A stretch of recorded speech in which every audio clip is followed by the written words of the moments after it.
this being my 50th video, thought I'd be treating myself to the new Bachmann Deluxe Uncoupler Class 30 coming down the line just after the now released 31s. But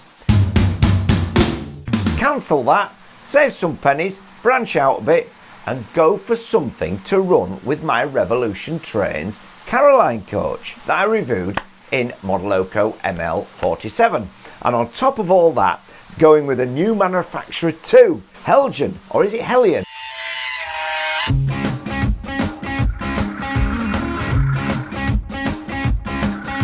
Stop, look, listen, cause you're gonna hear a brand new story about a great engineer. He's the greatest of them all, we claim. Number one is his engine, Casey Jones, his name. Casey Jones, steaming and a-rolling. Casey Jones, you never have to guess. When you hear a tooting of the whistle, it's a Casey at the throttle of the Cannonball Express. Here it is. Heljan. Class 33. Stroke 2. Full yellow ends. It's a first. Instructions. I'll do you a quick scan so you can be fully aware of it, like me. Left.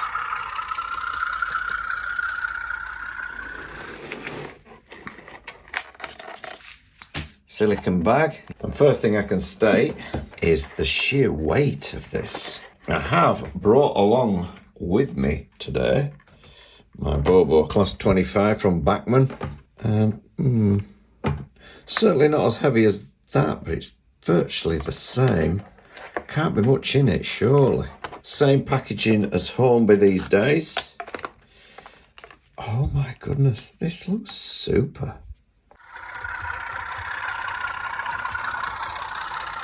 Has a taped in accessory bag.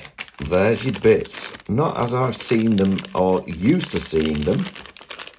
These are all attached like a kit you get from Airfix. Have a look. Feast your eyes. On the front, how gorgeous is that? And why did I go for this model? I can be really honest. It is because I wanted it to go with Caroline. Lovely match on the yellows. This basically, without the DCC fitting and everything else and the people and the stay alive, comes in at £149. 99 or 95. And this I got at 99.99. I think that, for a model of this stature, is fantastic value. A little bit of history then. When the BR steam locomotives were being replaced on the southern region, the Class 33 was brought in to cope with the lighter laid track work at that time, when the Class 37 was just too heavy for the restricted loading gauge on the Tunbridge to Hastings line. And this wasn't all because the infamous Summerhill Tunnel, just one of 8 on this run, had been constructed too narrowly. And so, like Caroline, these Class 33s were designed and built to suit.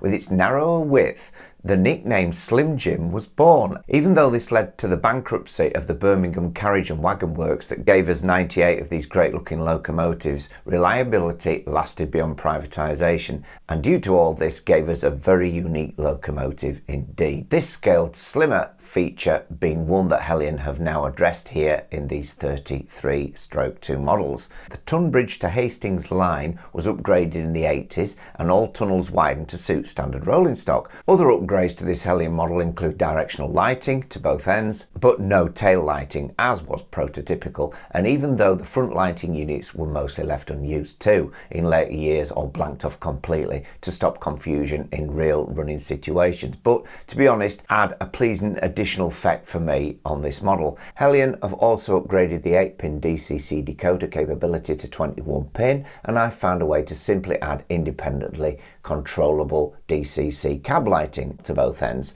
whilst fitting some cab crew. On actual running, the Class 33 headcode boxes at the rear were left blank and glowed red. The red glow, at least on headcode boxes and taillights, can be achieved if desired, and I'm going to have a go at this. I could have gone for the white here for a little bit more. I'm going to be pushing, not pulling, and this goes with the Caroline. you can see the narrow body. And this coach had the driving gear for either the Class 33 or the Class 73, and I couldn't find a decent Class 73. Not that I like it as much. I think this has far more character. Lovely sprung buffers. Love the size of the buffering. Bachmann against Heljan. Two locomotives, virtually the same length. The Heljan is narrower. First on the decks, the Bachmann. That is weighing in at 468 grams, okay? And 445. Not a lot in it. With the old Bachmann here, the fan is not visible through the cowling, the grille, but of course here on the Heljan, just caught by the light as you pass it. Right, we'll give it the battery test, make sure it's all working. Easiest way to clean a piece of track, piece of timber like that, and just give your track a nice rub down, just to take any smudging off. There we go. We've got the lights, forward lights, all-wheel drive, superb. They're not very visible, these lights, but they're there. Just a nice little bonus to have. No traction tyres. And just watch you don't get caught out with the traction tyre scenario, as I did on this model, which I thought in Lofthouse the other week, this is really pulling some stuff. And then I saw that jangling round. They just come off, especially the bigger ones like that. And you need to put them back on. Like if you want to change them, you need a conrod spanner. I'd rather have a bit more weight in my Loco and not have this issue. But there again, it was a budget model and it runs really well, I've got to admit. And even though there's traction tyres on some of the wheels, there's no problem with it stuttering and nicking and missing. Some manufacturers do put them on, and some people put a speaker in there, as well as a speaker inside the enclosure. From what I'm hearing and what I'm seeing, there's not much room for the decoder and speaker once you take the top off. There's no speaker included in this model, but it sits nicely on top of the chassis itself, which is lovely and weighty, and it's going to have no problem pulling and hauling. For $99.99, it's got to be the best value Loco I've bought for a long time, I must say. Detailing's lovely on the bogies.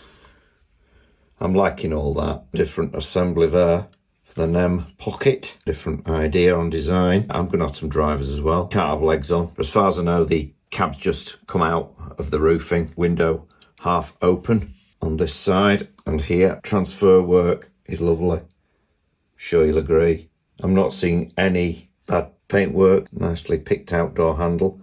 And the chrome trim across the window. Not much control detail in there, but there's enough. There's no interior lighting, and there's no engine room lighting that Bachmann are bringing in with their new Class 30. But this is a 33. Just a bit more of a close-up of that fan, that red roof fan there. Nice grille work. Now, I'm going to fit sound to this, but what am I going to put in it? And when I costed up, I've opted for HM Why? Because if I use a HM chip, got a fully running DCC fitted sound Loco for under 160 quid. I might even put a stay alive in, but I don't think it's going to need one, if I'm really honest. To get in, the release clips are just here and just here. So there's some nylon plectrums. I'm just offering those in and feeling along till I can feel the tab and then go under it. Same here. Feel that tab, go under it, turn the locomotive over, and you know, my son keeps taking my plectrums. Oh dear. Stay fun, stay focused. That's gone in. And another one under here.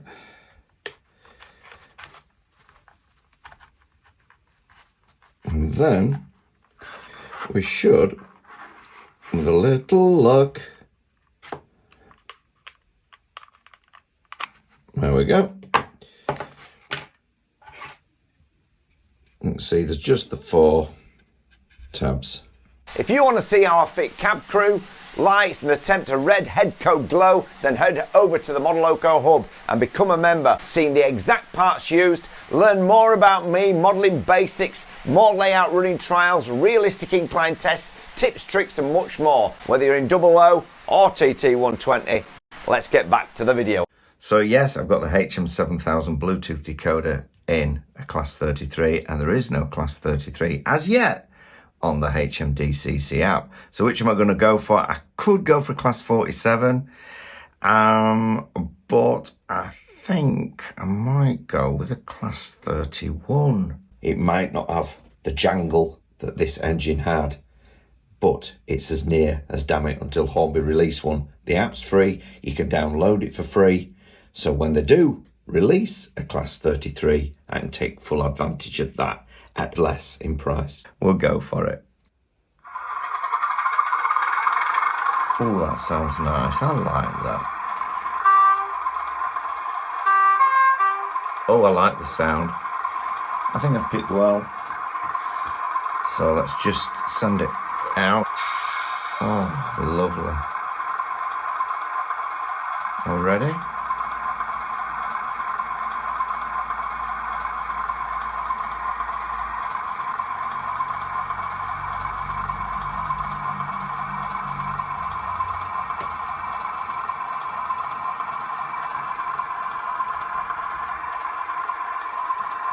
Not much of a... Maybe if I do a better start, a bit bigger start. Rev it up a bit, that's it. Oh, it's got a nice sound, that.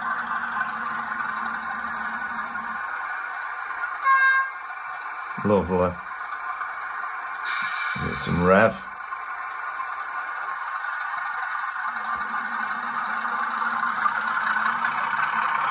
Oh, that's nice. There we are.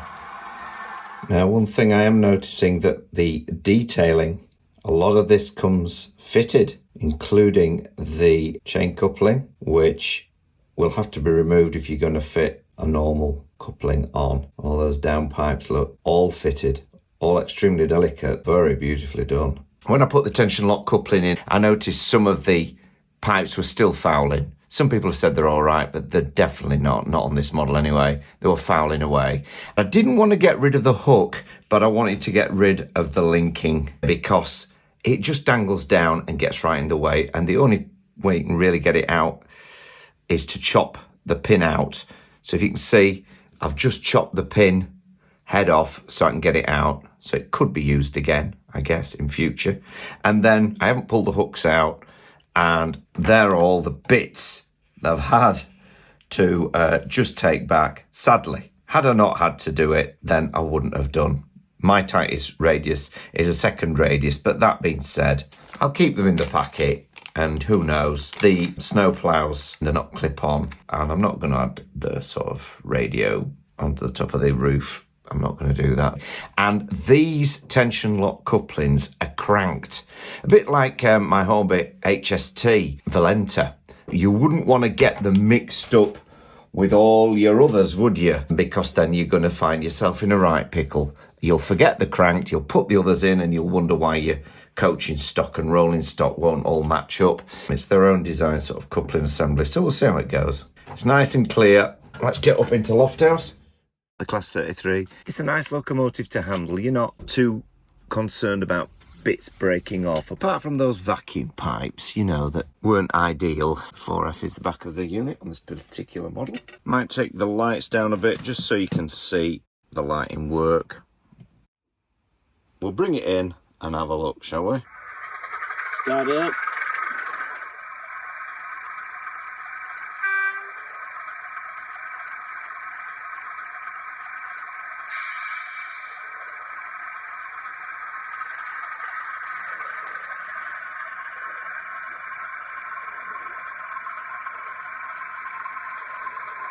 See if we can link up with Caroline. And what I have noticed straight away is that the coupling's hanging a bit low. I think it's one of the things with Heljan. Once it's hooked up, we're all right. So then we can turn the cab lighting off if we want, and send on its way. And that is the Class 33, specially running with the Caroline coach for inspection purposes around the layout.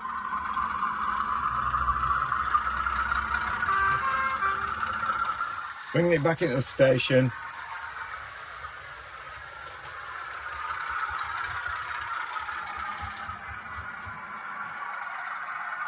And I do like how Hornby decoders, I suppose I'm just used to how they operate.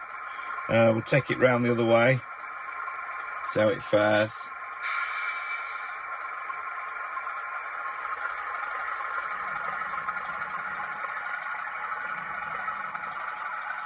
And a pull-in mode, see how it acts going down, inclines.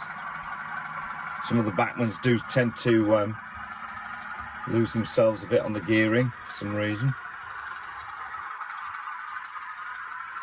And this locomotive is not running yet, so.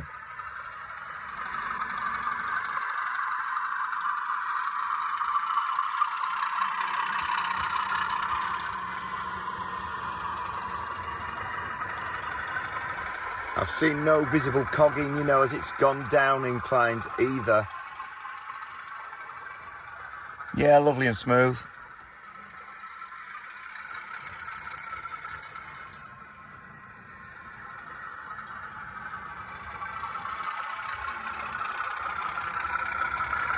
£55 for a decoder, sound decoder. Do me. Right, we're going to try it with a rake of coaches now. There we go. Just reloading the app. So yeah, there's a lot of slop in the hook of the coupling. So if you get it set square, it seems to hook up a little bit better.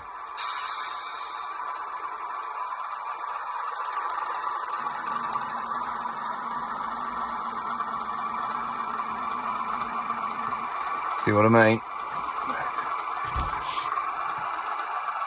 No, it's hooked on. It's hooked on. We'll let it off. Might put the cab light on this time.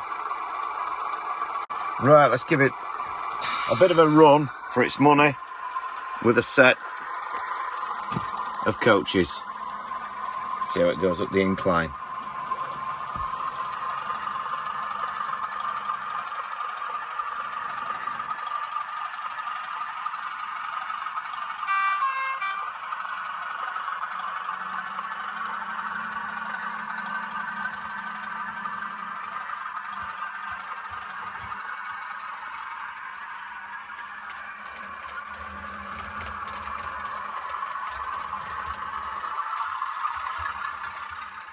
Running at half speed.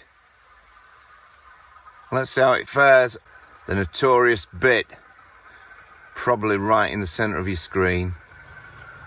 So far, so good.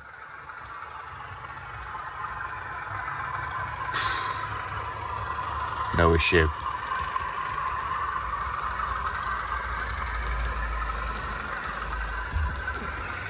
No issue.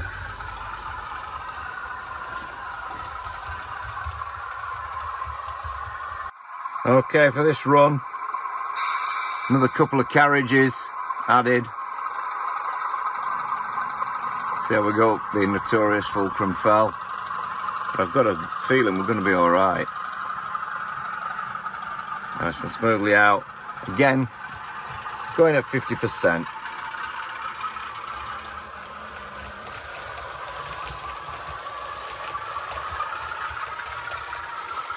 Leaving Lofthouse, Upper Lofthouse station for the run. Fine indeed.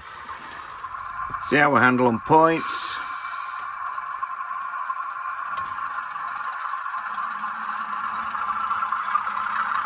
Quarter speed.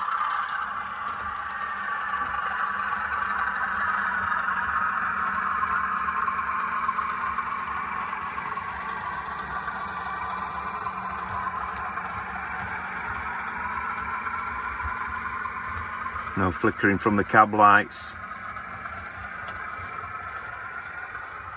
See if we get any flicker. Nice and slow over the points.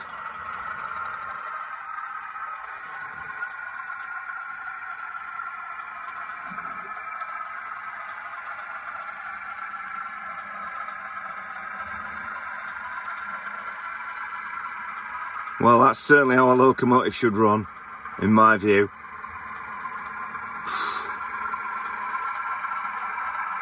Spot on. I'm not going to grumble about that. Are you? Speed it up a little bit.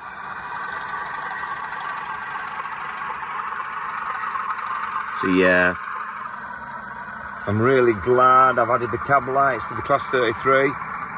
So what do I think of this little beauty? Absolute winner. 99 quid. Get yourselves one. Grab yourselves a bargain. Look at that. Fabulous. Turn the cab lights off. And the longest train I've had since I started filming the incline tests. Winner. Heljan. And customer services got straight back to me when I inquired about the cab lighting. No messing at all. Really polite. Even when I sent them a friendly email, they got straight back and said thanks for that. Impressive. We like the way you've done that. Not all companies do that, I can tell you. You know. Well, as I said at the outtake, this is my 50th video, and this about wraps it up. So it's great to get a beautiful model DCC ready and 21 pin for under 100 quid in 2024. Yeah, I fit a DCC decoder and some crew and cab lights, but it already had the head code light in there, and it already has lighting as well. I can't grumble at all, and I've given it a 9 out of 10 on an overall Modeloco rating, because we can go into all that, and it's really what it means to you. There's no cogging down Fulcrum Fell, no problems over points, and no flickering lights. I'm absolutely over the moon with it. And I think for most people, 30 minutes is enough. That said, you can continue watching a little bit more with a bolt-on video for people who want to become members, and that will help support the channel going forward too. And I can do a little bit more behind the scenes and a bit more bespoke stuff. And yes, some 15 years ago when I jumped back on board and started building Lofthouse up here, there were more model shops around, and granted, more help to hand face to face, but it really depended on who you got over the counter that day, and they could be really helpful or not helpful at all. I hope you'll give us a thumbs up, subscribe, and join me on the journey as I venture more once I get the rolling stock up to where I want it. And there's been so much coming out, including TT120, that veered me off in that direction, and of course the Modeloco veered me off in another direction in Shidell, and so I want to get back up here and start loving the 00 side just as much as the TT. And yes, I've neglected TT a little bit as well, so I want to get back to that. And some block detection, get iTrain really configured and running. I've got to take that leap, and we've all got to push our comfort zones in this hobby as and when we're ready. And the most important thing, as I think Pete Waterman said just the other week, enjoy it, take your time, don't rush. And if you do want to see more running shots of this little beauty and how I fit the cab lights and crew, become a Modeloco member. Happy modelling, all right? Take care.